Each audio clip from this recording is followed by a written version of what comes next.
On this week's show, two more sports come to a close for the season, volleyball and cross country. We have highlights from some of those events, along with football action from tonight and this past Tuesday. It is all coming up on tonight's Scoreboard show.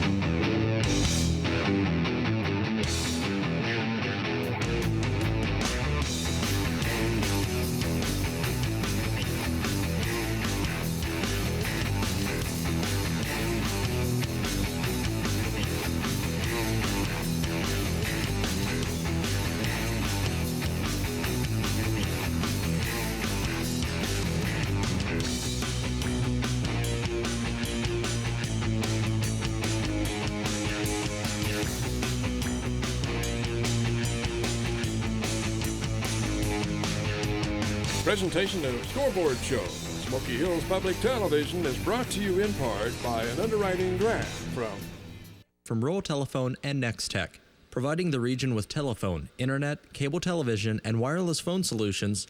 Rural Telephone and Nextech proudly support public broadcasting and all ventures dedicated to improving Kansas communities. Dove Chevrolet Buick Cadillac, providing sales, service, and genuine GM parts to the Golden Belt since 1957.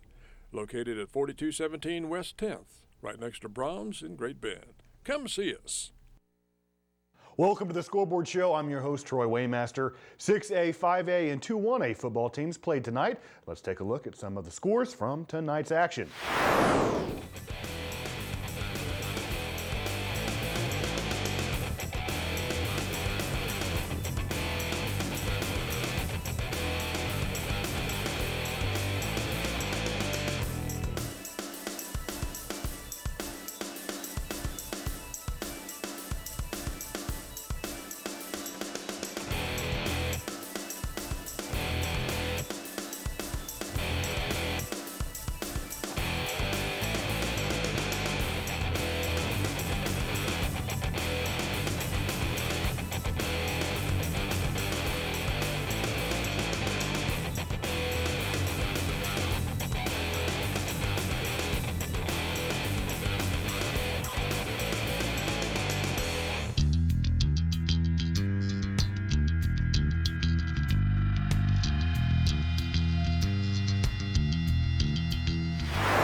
Remember to check out our website, scoreboardshow.tv, for more scores and video highlights. Let's get our highlights portion of the show started with state competition. Gross Memorial Coliseum at Fort Hays State University was a site for Class 1A, Division I and II volleyball. We will start with semifinal action between the Lady Raiders of Algonia and the Thunderhawks of Wheatland-Grinnell. Wheatland jumps out to an 8-0 lead to start, but Algonia works their way back to tie it up at 10. In a close first set, the Raiders pull ahead and win 25-22. The second set was also close with a tie at 13 points. Algonia goes on to win 25-21 and advances to the finals. In the other semifinal, Baileyville B&B faced Weskin. The Falcons show why they were #1 seed and win easily in the first set, 25-13. The Coyotes of Weskin keep the second set closer with a tie at 9 points. Baileyville makes their move and pulls ahead for a 25-15 victory and moves on to the finals. The consolation match featured two familiar foes, Wheatland versus Weskin. In the first set, the score was close with no great advantage for either team. The Thunderhawks pulled ahead late for the 25-19 win. The second set was kept close and leads to a tie at 19 points. The Hoodies seem to gain some momentum, but Wheatland holds them off and wins 25-22 and brings home the third place trophy. Now for the state championship. The #2 seed Algonia Lady Raiders come out strong, but the Baileyville B&B Falcons ties the score at 8. Long rallies and good defense show for both teams, and then B&B goes on a 9-0 run, and the Falcons win the first set 25-18. Algonia is not ready to give up yet, and they jump out to a lead in the second set before timeout is called by Baileyville. The Falcons tied the score at 21, but the Lady Raiders prevail and get the match tied with a 26-24 win. The third and deciding set starts even with the score tied up with 8 points. B&B maintains a lead and goes on to win 25-18 and brings home back-to-back state championships. Congratulations to Baileyville B&B and their 40-5 record. Now we move on to Division I semifinal action. The #2 seed Hoxie Indians versus the 4 seed Eagles from Olpe. Opie, who was last year's 2A state champion, comes out scoring, and the Indians don't have an answer with a 13-4 advantage for the Eagles in their first set. The Eagles continue to dominate and win easily, 25-11 in the second set, and the Indians finally get things going in their favor and get the score tied at 10. Hoxie pulls ahead, but the Eagles tie it up at 14 points and gain some momentum, and Opie goes on to get the victory, 25-17. The other semifinal featured the number 3 seed, Centralia Panthers, versus the number 5 seed, St. John Hudson Tigers. St. John dominates in the first set and keeps the score in their favor. Centralia tries to keep it close, but the Tigers win 25-15. The Panthers fight back in the second set and keep the score to their advantage. Centralia holds off St. John for a 25-20 win. The third set starts even with good play from both teams, and St. John gains control and pulls ahead for the match win, 25-11, to advance to the finals. The consolation match showcased Hoxie versus Centralia. The Indians get the early lead, and then the Panthers come back to tie the score several times, but Hoxie gets the win, 25-23. The second set was going to favor Centralia as they maintain a lead throughout and force a third set with a 25-12 victory. In the third set, Centralia had several good points and jumped out to a 14-8 lead. Hoxie doesn't seem to be able to get in sync, and the Panthers get the 25-11 win and take third place in the tournament. Hoxie finishes the season 38-5. Now for the championship in Division I. The defending state champion St. John Hudson versus Opie. With excellent play, the score is tied up at 13, with neither team able to pull ahead. These teams show why they are in the championship by keeping the score tied until it is 30 all. Opie gets the final 2 points and the first set win, 32-30. The second set is also a close one with a tie at 12 points, and then eventually 17. Even with such a great match, there has to be a winner, and St. John holds on and gets the victory, 25-20, to force a third set. Why should the third set be any different? The score is tied up with 16 points each. Opie manages to get some momentum and pulls ahead and gets the match win with a 25-22 score. This match was the second most points scored in a state tournament championship. Congratulations to the Opie Eagles, Class 1A Division I state champs. Thousands of fans traveled to Wamego last Saturday for the 4-2-1A state cross-country meet. Over 500 runners ran the course in cool temperatures at the Wamego Country Club. The 2A boys began the day. Team scores were led by Ellenwood, taking back-to-back state titles. Stanton County was second, Kansas City Christian third, Ness City fourth, and Republic County took fifth. The first runner to cross the finish was Dre Carson of Ness City with a time of 16:13. Which set a new record in Class 2A. 12 seconds later was Pedro Montoya of Ellenwood. Mark Sutton of Oxford took third. Elkhart's Israel Barco was fourth. Wyatt Beckham of Ness City finished in fifth. Now for the 2A girls. Marine Academy took first as a team. Ellenwood was second. Marantha Academy third. Decatur Community as fourth. Ness City fifth. Stanton County took sixth. Lincoln's Jenna Ferris captured a third consecutive championship with a career best time of 15:31. Lauren Harrell of Marantha Academy took second. Winter Polifka of Decatur County took third. Ness City's Jesse Rubbottom was fourth. Bennington's Katie Whitesell took sixth. Jenna Snell of Ellenwood finished ninth for her fourth state medal. Paige Wells of Wichita County finished 10th. Now let's go to the 1A girls race. Tribune Greeley County brought home the girls team title for the 5th time. Axtell was second, Opie third. Maxville took fourth. Aubrey Schmitz of Axtell won her third consecutive championship with a time of 15:49. Wheatland Grinnell's Taylor Tustin took second. Maxville's Lisa Penner was third. Greeley County took fifth and sixth with Koriyama Yanez and Kelly Holthouse. Eileen Mick of Osborne took seventh, and Marley McKenna of Hoxie was eighth. Now for 1A boys. The team title went to Tribune Greeley County, who has won their 6th championship. Pike Valley took second, Victoria finished third, Stafford was fourth, and Lucas Koch of Centralia took first with a time of 16:16. Caden Calloway was second. Greeley County's Troy Weiniger finished third. Teammate Miguel Trejo took 8th. Stafford's Derek McClure was 9th. Dublaine Wooler of Victoria took 11th. Brewster's Benjamin Baird was 12th. Now let's wrap up the meet with the 4A boys and girls. Wamego takes first as a team, followed by Mulvane, DeSoto, and Hugoton. Josh Hanna of Winfield took first for the best time of the day at 15:46. Angel Vasquez of DeSoto took second. Ren Bean of Mulvane was third. Hugoton's Patrick Weaver took fourth. and the 4A girls team were led by Hayden, Winfield, and Baldwin. Fort Scott's Ketron Reinbolt was first at 1450. Paige White of Baxter Springs took second. Heston's Michaela Hedden was third. Hayden had the 4th and 5th place finishers, Mary Kate Franklin and Peyton Finley. Chisholm Branscombe of Ulysses took 6th. Kayla Romine of Pratt was 7th, and Concordia's Katie Lambert finished in 10th place. For soccer action, we head out to the 5A state quarterfinal game. The Great Bend Panthers played host to the defending state champions, the Liberal Redskins. The two teams had met twice this season prior to this game, with Great Bend coming out on top 3-0 and 1-0. Now this game is the one that really counts, as the winner moves on and the loser stays home. So would Great Bend be able to pull the 3rd consecutive victory over Liberal?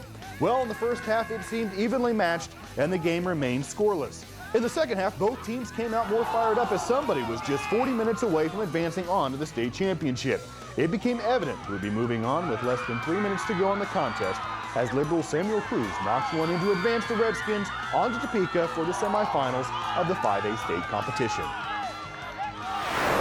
Well, that brings us up to football action. In case you'll be right in to get us started on the action from this past Tuesday, don't go away. Presentation of Scoreboard Show on Smoky Hills Public Television is brought to you in part by an underwriting grant from Exhibit Customs does cars and trucks, wheels, tires, truck accessories, audio, video, subs and amps. It's not just the products they offer, it's the service behind the products. Get it tough, get it loud, get it mean, get it downright bad. Exhibit Customs, you're an individual, prove it. Cardinal T-shirts, providing direct-to-garment printing with no design or setup fees. No minimums required. Also offering embroidery services for hats, shirts, and jackets. Cardinal T-shirts, located at 821 North Main Street, Hoisington, inside Cardinal Pharmacy.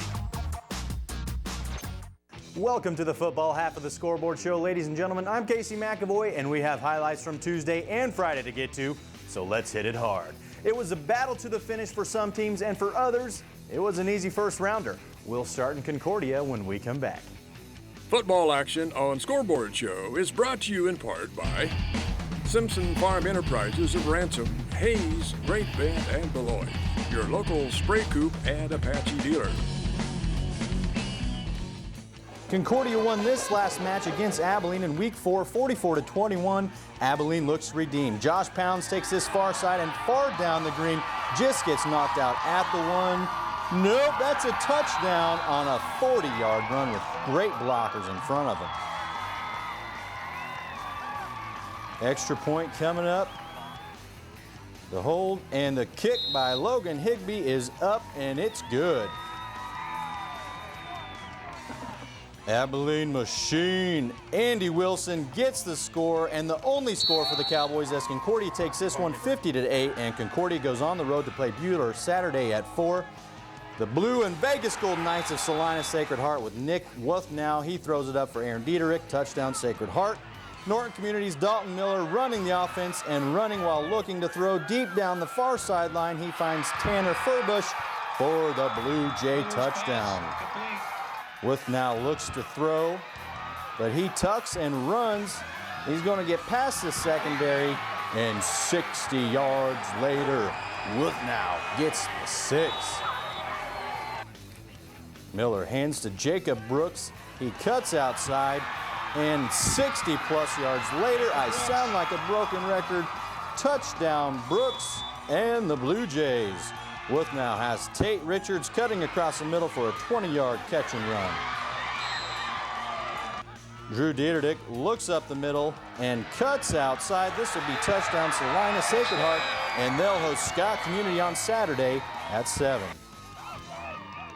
Joel Brockelman on the carry, does the twist, likes it like this. That's a Grizzly 6 on a 17-yard run up the middle. Conversion is good. Clay Cosson on the carry.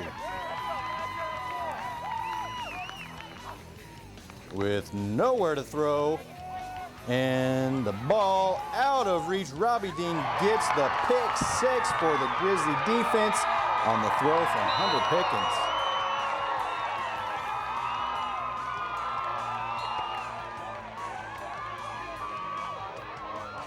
But Pickens gets the ball back and hits Braxton Kyle for the score on 3rd and goal.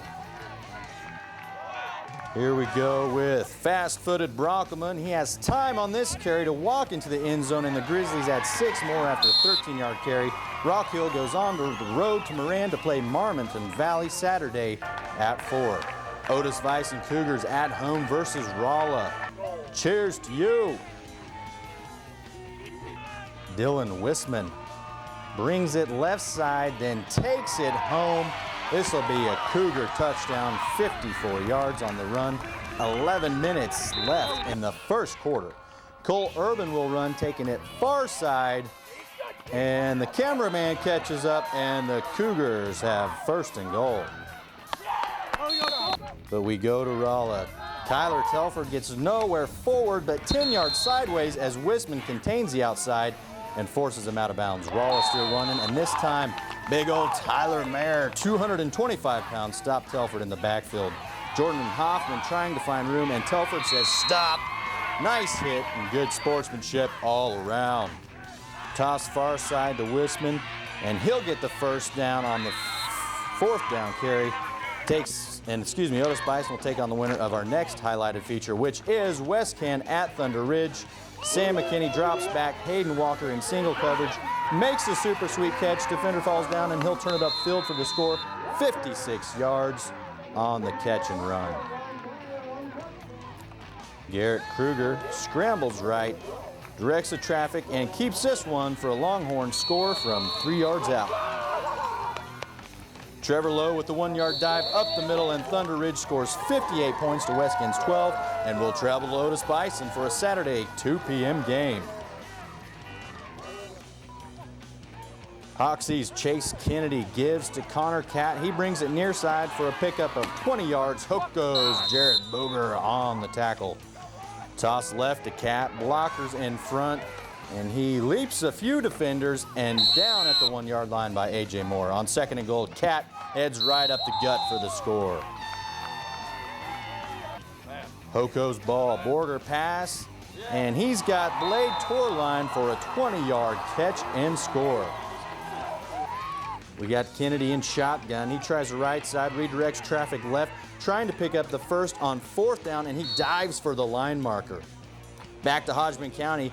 He can pass. Borger hits 22. Torline again. He gets inside the 10. Matt Heim gets the tackle. First and goal Longhorns. Split backfield. Landon Henning will just run it outside and easy for the score. Hoko Horns will play the winner of this next game, which is Kiowa County at Solomon. The Gorillas looking for a victory against Kiowa County. Keenan Behe does not want to go down. Mason DeMars makes the initial stop. Trevor Powell takes it right side, tries to stiff arm his way out of a tackle, but Kevin Clark hangs on for the stop. Passes up and incomplete and out of bounds to Aaron Heff. Solomon offense gets a taste of John Terhune as he brings down DeMars in the backfield. Colton Chirac gives to DeMars, and he'll get yards here about 15, and Creighton McDonald knocks him out of bounds. We give to Daniel Durant for a 4-yard gain. Paul Negrete on the tackle. And Dan Durant finishes a drive for a Gorilla touchdown in a close 54-42 battle. Solomon is a winner and plays at home versus Hodgman County Saturday at 5. In Eagle Country, Mineola's Matt McLaren finds room on the far side of the Ness City defense and picks up 10-plus yards for a first down. And on 4th and goal, McLaren keeps his feet and rolls over the pile to get a Mineola touchdown. McLaren back to pass, and the ball is tipped up, and Ness City's Matt Frank makes a head-up defensive play and dives for the pick.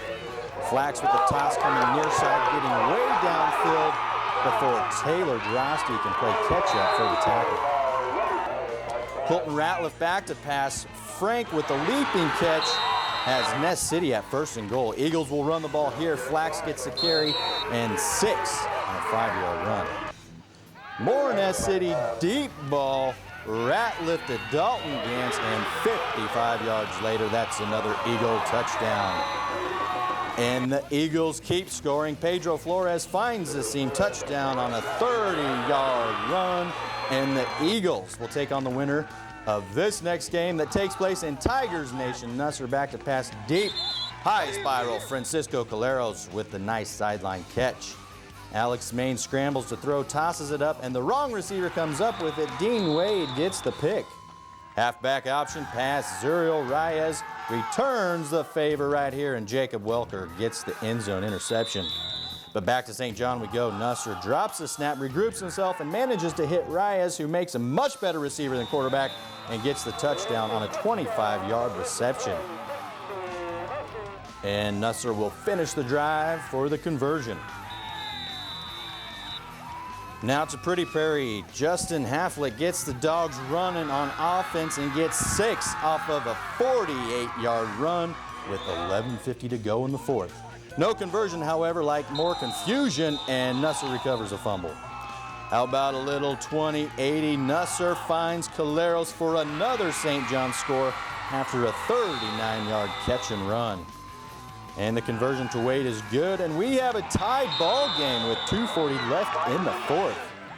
Maine's back to pass, finds Stetson Brose, and he fights for the first down.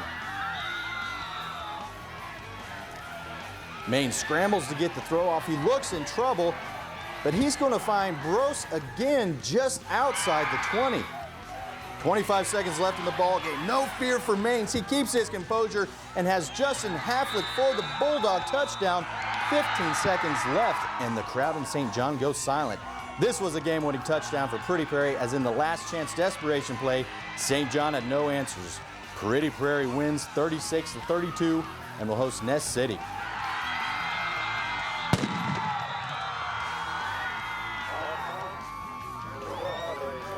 Now let's take a look at your second round games in the area on Saturday.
Smoky Hills Public Television Scoreboard Show and the KCAC have teamed up together for the Game of the Week. This week's Game of the Week is McPherson College at Kansas Wesleyan University. The Game of the Week kicks off at 1:30 p.m. on Saturday, and you can catch the action on our website, scoreboardshow.tv. Could Friday's action be just as sweet as Tuesday's? Well, anytime you get to watch high school football, it's sweet. Let's see what happened Friday, starting now. Two teams with reverse records, Sterling 3-6 on the road to take on the 6-3 Smith Center Redmen, but records don't matter in the playoffs. Peyton Buckmaster runs the Redmen offense, gives to Cody Molzon. He makes a few miss, and many yards later, the Redmen are in the red zone. Molzon had 11 carries for 137 yards and a touchdown for the night. Atwood at the goal line, it's a 1-yard score for the Redmen. And Riley Gallion for Sterling had 50 carries for 237 yards on the night. A few of those there. Back to Smith Center, though. Grant Lambert, who pitched in 51 yards on 9 carries for the night, gets a good chunk of them there. Zach Lynn does not have the same success in the dirt and gets knocked hard into it by Austin Maxwell. He had 4 tackles on the night. Maxwell punting, Weston Rothschild blocking, and that's a safety for the SC Special Teams. Gallion on another of his 50 carries for the night. 50 carries. Molzon on the carry, and that's the touchdown I mentioned earlier. Happens right here. 79-yard run from scrimmage, score for the Redmen. Buckmaster running outside. Kirk Engelland on the tackle. Sterling wins this one and will take on the winner of this next game, that being the 8-1 Meade Buffaloes hosting the 4-5 Decatur Community Red Devils. Dayton Dreher options to the left, and Trevor Wines meets him chest to chest with a nice full body tackle. Meade's Chris Hardaway takes it far side, and on 1st and 10, he will take it 40-plus yards for a Buffalo touchdown. He had 155 yards in the dirt on 12 carries with 3 touchdowns for the night. Dreher with the sweep to toss to Trey Juneman. In behind the blocks of Chris Anderson and Kennedy Fortin picks up several yards for Tate Schottenmeyer, and Hardaway make the tackle. Juneman goes up the left side, but Randy Friesen breaks his block and makes a nice stop on the play. 5 tackles he had for the night. And Meade we go. Trevin Wines makes a man miss, cuts it towards the near sideline. 50-some yards later, he sees nothing but blue skies and touchdown pies being served at the Meade cafeteria tomorrow for lunch. He had 127 yards on the night. Davis on the kick. Dreher returning, cuts up the middle, doing sweet spin moves. Makes a nice return before Jet Little makes a special team stop. Little also had a touchdown reception on the night. Hardaway for Meade with some smash mouth running right here. And Meade hits the road for another round against Sterling.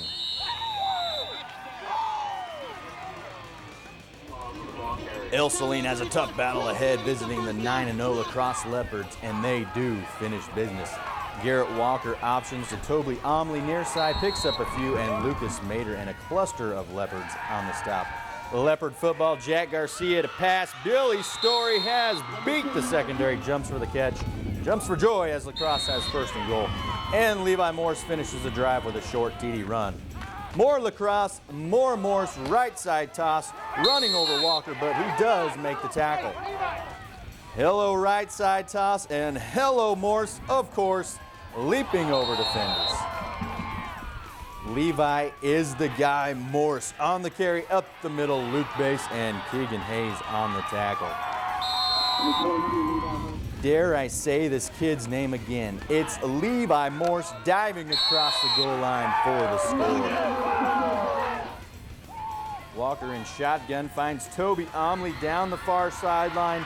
No one will catch him, and that's a great play by the senior for the only El Saline score of the night. Walker passing again. Lightning doesn't strike twice. Luker made it, gets the pick, and a solid return. Lacrosse will next host Oakley. As you're watching these scores from area football games, we'd also like to mention that the defending 5A soccer champs Liberal defeated KC Harmon in the semifinals and will play for the championship on Saturday at 2 p.m. against Shawnee Mission Miage. And that's your area action for now. I'm Casey McAvoy.